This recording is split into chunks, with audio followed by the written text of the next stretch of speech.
Baik teman-teman, sebelum kita berdoa, mari kita mengangkat satu lagu pujian dengan judul Dari Semula.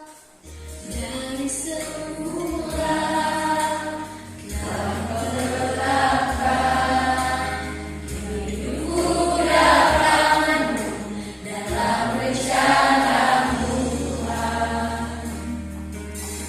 Rencana indah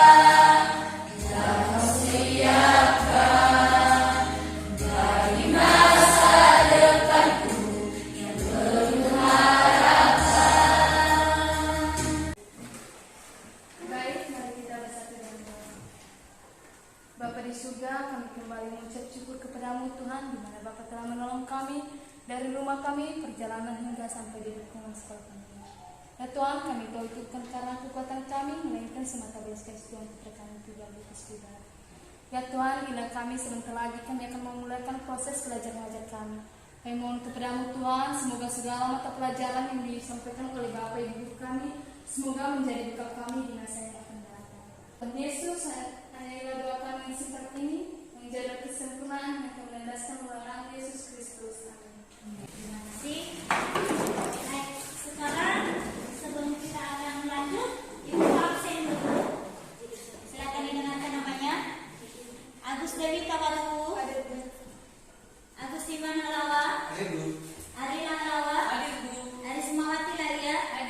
Des Karnasari Mulu. Yamuna Hagiawa. Yupiter Raya. Yusuf Diel. Baik. Hari ini kita akan masuk di dalam pembelajaran kita, dan sebelumnya dulu Ibu mau kita salam PPK. Silakan berdiri semuanya.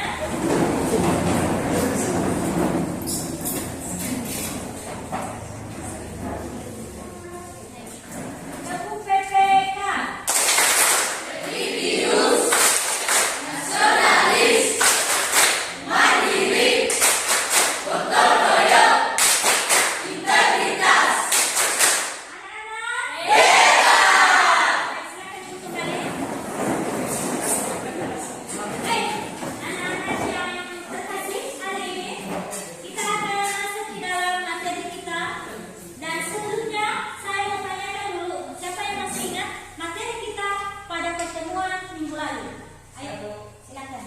Jadi materi kita minggu lalu adalah ciri-ciri bertumbuh menjadi dewasa. Baik, tepuk tangan untuk teman-teman. Hari ini kita akan masuk di dalam materi baru, yaitu bertumbuh dan semakin berhikmat. Tujuan pembelajarannya yang pertama, mengembangkan perilaku sebagai pribadi yang terus bertumbuh menjadi dewasa, dan menjelaskan bahwa kedewasaan fisik harus diikuti oleh kematangan emosional. Jadi itu adalah materi kita untuk hari ini. Dan sebelum kita lanjut di dalam materinya, dalam tema kita hari ini bertumbuh dan semakin berhikmat. Dan sebelum kita masuk di situ, terlebih dahulu saya minta anak-anak kami silakan meneliti gambar pohon yang ada di atas, antara perbedaan antara pohon A dan pohon B. Siapa yang bisa memberikan tanggapannya tentang gambar yang ada di atas? Apa yang menjadi perbedaannya?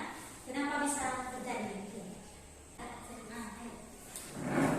Kalau menurut kami dari kelompok 2, pohon A ini terlihat kering dan tidak terlihat sehat, sedangkan pohon B terlihat segar dan sehat dan memiliki bulu yang segar. Terima kasih. Bagus sekali tanggapan daripada teman-teman. Ada lagi yang bisa lebih melengkapi? Ada lagi? Ada? Yang bisa menambahkan penjelasannya? Baik. Tidak ada? Kalau tidak ada, berarti kita bisa melihat perbedaan antara pohon A dan pohon B. Perbedaan yang paling mendasar kita lihat bahwa di keterangan gambar A itu adalah mengalami gersam. Dia kering, tidak ada daunnya sehelai pun. Sementara yang kedua itu adalah daunnya sangat rimbun dan dia bertumbuh dengan baik. Dan tentunya itu karena disebabkan termasuk itu air yang cukup, kecukupan unsur hara di dalam tanah, dan makanan yang dia serap, dan termasuk juga cahaya matahari. membantu pertumbuhan pohon itu. Nah, untuk seterusnya kita lanjutkan di dalam materi kita, pengertian bertumbuh.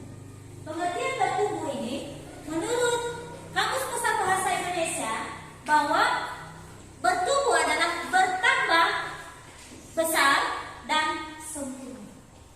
Jadi mungkin dia kalau dari kecil semakin hari semakin bertumbuh dan semakin besar. Seperti kita lihat pohon tadi, semakin hari karena makanan yang cukup, karena unsur hara yang cukup sehingga dia mengalami pertumbuhan. Begitu juga manusia. Ketika dia diberikan makanan cukup gizinya, maka dia akan mengalami pertumbuhan dengan baik. Dan pada hari ini kita akan, yang lebih kita soroti adalah bertumbuh dan semakin berhikmat. Bagaimana itu bertumbuh dan semakin berhikmat? Kita belajar dari Alkitab. Yang pertama, silakan kita baca di dalam 1 Samuel pasal 3 ayat 19. Kita bacakan sama-sama. 1, 2, 3. 1 Samuel pasal 3 ayat 19. Beginilah bunyi firman Tuhan. Dan Samuel makin besar dan Tuhan menyertai dia, dan tidak ada satupun dari firman-Nya itu yang dibiarkannya gugur. Jadi Samuel ini adalah satu pribadi yang takut akan Tuhan dan dia mengalami pertumbuhan dengan baik. Kenapa? Karena dia lebih mengutamakan Tuhan di dalam hidupnya. Dia semakin besar dia dan semakin berhikmat. Kita akan baca lagi di dalam Amsal pasal 2 ayat 6. Amsal pasal 2 ayat 6 bisa terlihat di situ? Bisa. Kita akan baca sama-sama. 1, 2, 3. Amsal pasal 2 ayat 6. Beginilah bunyi firman Tuhan. Karena Tuhanlah yang memberikan hikmat, dari mulutnya datang pengetahuan dan pengetahuan. Ini berarti bahwa sumber hikmat adalah dari Allah Sang Pencipta. Untuk melengkapi materi kita hari ini, mari kita saksikan sebuah video, yaitu seorang atlet yang bernama Tonya Harding. Kita akan saksikan filmnya dan silakan dipahami. Main ice skating adalah salah satu olahraga yang menghabiskan banyak uang. Jadi dia akhirnya mendapatkan CID-nya dan putus sekolah pada tahun 1988. Dia menghabiskan jam-jam MIDD dengan bekerja sangat keras. Dia bertekad untuk menjadi salah satu ice skater wanita terbaik di Amerika. Satu hal yang pasti akan membawanya ke posisi itu adalah jika dia mampu menyelesaikan triple axel. Saat itu, triple axel belum pernah diselesaikan di kompetisi oleh seorang wanita asal Amerika Serikat. Baik, dari kisah video ini, yaitu seorang atlet yang tidak siap dalam menghadapi kekalahan, sehingga dia akan membiarkan ada orang yang mau merencanakan kecurangan di dalam olahraga itu. Nah, dari kisah ini kita bisa belajar bahwa kedewasaan itu bukan terukur daripada sudah kedewasaan dan semakin berhikmat itu tidak terukur bahwa dia sudah usianya sudah terlalu tua atau misalnya badannya sudah terlalu besar. Kadang itu ada orang yang badannya sudah besar dan umurnya juga sudah dewasa, tetapi kadang-kadang berpikir seperti anak-anak. Nah, jadi kedewasaan secara berhikmat ini terkadang di dalam kehidupan kita harus menyadari bahwa dasar daripada awal daripada hikmat itu adalah hanya Tuhan sendiri yang memberikan. Untuk itu saya akan memberikan tugas di dalam kelompok. Silakan dikerjakan tugasnya di dalam kelompok yang sudah Ibu bagi-bagikan tadi. Silakan dikerjakan di dalam kelompok tentang kisah Tonya Harding ini. Dari apa yang sudah kita pelajari tadi, bahwa apa yang dapat disimpulkan dalam kisah Tonya Harding. Silakan salah satu yang dapat disimpulkan dalam kisah Tonya Harding.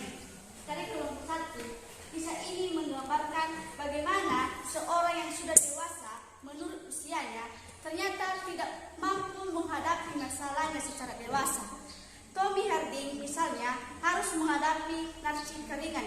Tawanya yang tangguh dan pertandingan sepatu es, ia khawatir tidak bisa memenangkan pertandingan itu dengan mengalahkan Narci di area pertandingan. Karena itu, ketika seorang memutuskan untuk mencelakakan Narci, ia pun berdiam diri atau bahkan menyetujui apa yang direncanakan oleh Jeff Gilo untuk mencelakakannya. Baik, bagus sekali jawabannya. Tepuk tangan di sebelah kanan.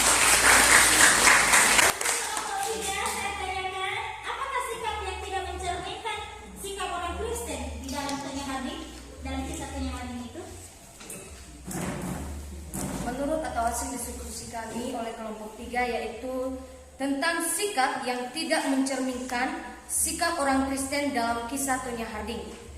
Perbuatan Tonya Harding yang membiarkan Jeff Gillooly merencanakan kejahatan dengan Natch keringan sebagai lawan main dari Tonya. Sekian. Bagus sekali tepuk tangan. Berdasarkan hasil diskusi kelompoknya sangat bagus sekali. Menjawab setiap pertanyaan itu berarti sudah paham bagaimana itu sikap Tonya Harding yang tidak dewasa di dalam permainan sepatu es. Berikutnya, seorang pelatih di sekolah Amerika Serikat pernah mengatakan yang bernama Chili Davis mengatakan bahwa growing old is mandatory, growing up is optional. Dalam bahasa Indonesia ungkapan ini dapat diterjemahkan demikian: bertambah umur sudah seharusnya terjadi, namun menjadi dewasa adalah pilihan. Masih ingat itu di dalam Amsal pasal 1 ayat 7? Masih. Kita sebutkan sama-sama Amsal pasal 1 ayat 7. 3, 2, 1. Amsal pasal 1 ayat 7. Beginilah bunyi firman Tuhan. Takut akan Tuhan adalah permulaan pengetahuan, tetapi orang bodoh menghina hikmat dan didikan. Nah, bagus sekali. Bagus sekali dia. Siapa yang bisa menyimpulkan materi kita hari ini? Iya, Bu. Silakan. Jadi kesimpulan dari materi kita hari ini adalah kedewasaan bukanlah sekedar sebuah proses psikologis, melainkan juga proses mental, proses psikologis. Orang yang bertumbuh menjadi dewasa semakin besar dan bertambah usia, tidak dengan sendirinya menjadi dewasa. Dari ilmu psikologis, kita belajar bahwa kedewasaan itu dicirikan oleh kemampuan mengendalikan diri, berpikir matang, penuh pertimbangan untuk masa depan, bukan hanya keputusan-keputusan untuk kepentingan sesaat saja. Terima kasih. Tepuk tangan. Jadi betul sekali bahwa kedewasaan itu adalah bukan terukur daripada sudah tua usianya atau sudah besar badannya, tetapi dia terukur di dalam kematangan emosi. Nah, untuk anak-anak kami, saya akan memberikan tugas dalam menutup mata pelajaran kita hari ini, pertemuan kita. Silakan dikerjakan membuat clipping dari artikel yang menunjukkan sikap pribadi yang dewasa dan berhikmat. Membuat clipping dari artikel yang menunjukkan sikap pribadi yang dewasa dan berhikmat. Baik, sudah dicatat? Berikutnya, materi kita minggu depan adalah bertumbuh menuju kedewasaan yang benar. Jadi siapkan dirimu, silakan pelajari dan dibuka-buka bukunya di rumah, dibaca di dalam buku cetaknya tentang bertumbuh dan semakin menjadi benar. Bertumbuh dewasa dan semakin benar. Nah, begitu saja dulu pertemuan kita pada hari ini. Saya harap anak-anak kami selalu semangat di dalam belajar dan selalu mengandalkan Tuhan di dalam kehidupan yang hari lepas hari. Baik, untuk menutup mata pelajaran kita, satu orang lagi silakan tutup kita dalam doa yang berbeda. Boleh. Siapa?